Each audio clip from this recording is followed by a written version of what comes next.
Hello, everyone. We will be exploring how physical exercise programs can help reduce frailty and mental health challenges in older adults, especially as we face the growing pressures of climate change. But before we begin, let's define our terms. Aging refers to a gradual process of the increase in susceptibility to disease, thus reduced physiological capacity and response to psychological stresses. These can be primary aging, where body function declines naturally regardless of lifestyle or disease, and secondary aging, where body function declines due to illness or disease. Climate change refers to shifts in the global weather patterns, with global warming being the major climate issue.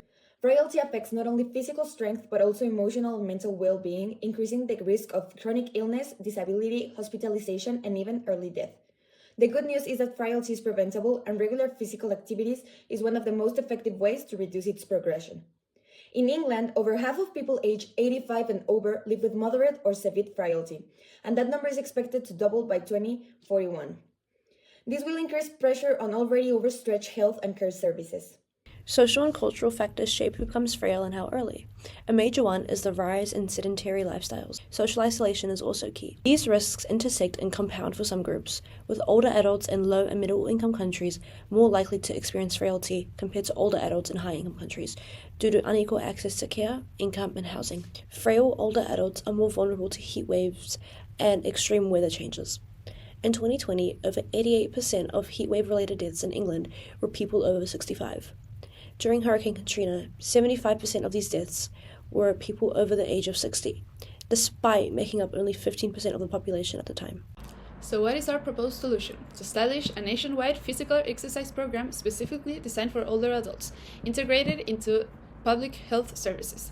This program focuses on reducing frailty by improving physical strength, mobility, and mental health resilience to better cope with the impacts of climate change. While some programs address climate change impacts on older adults, most focus narrowly on extreme heat and are not widely integrated into public health services or tailored for climate resilience. This includes community-based group classes, home-based guided programs, and more. For example, in Hong Kong, the Leisure and Cultural Services Department offers a program where adults aged 60 plus receive a 50% discount on sports facilities. Although this promotes physical activity and social interaction, it has limitations. Research shows barriers to exercise include low motivation and embarrassment, which this program does not fully address. The Active Choices program in the US, developed by Stanford Prevention Research Center, offers personalized coaching over 6 to 12 months. While effective, it focuses on individual engagement and lacks social connectivity. Many different programs around the world aim to address various gaps in exercise for the aging population. Our program bridges these gaps by combining physical activity with the climate resilience framework for older adults, including those with limited mobility. It incentivizes movement through behavioral rewards, promotes social engagement, and adapts to diverse cultural contexts.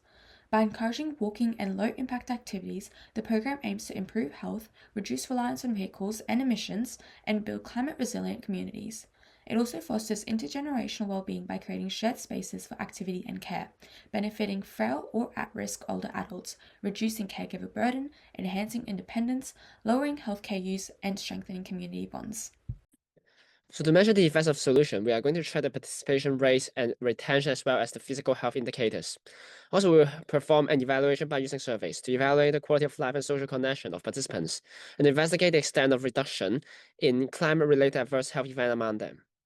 Research has shown that interdisciplinary collaboration can facilitate open communication.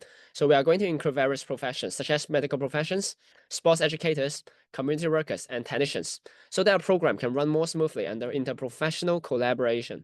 Barriers in the implementation of this project can stem from accessibility to programming such as transportation, particularly for older adults living in rural and remote locations.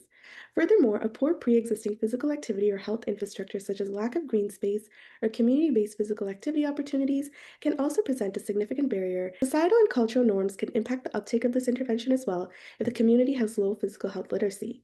Individual factors such as motivation, fear of injury, and lack of confidence of older adults to engage in activity can further impact uptake. Furthermore, coordination between health professionals may be difficult if training of professionals is siloed or health professionals are severely overburdened with individual tasks. Our solution leverages pre-existing programming, community and public health initiatives to promote the health of older adults. To address some of the challenges previously mentioned, funding for reliable transportation, easily accessible exercise facilities, and home visits is required.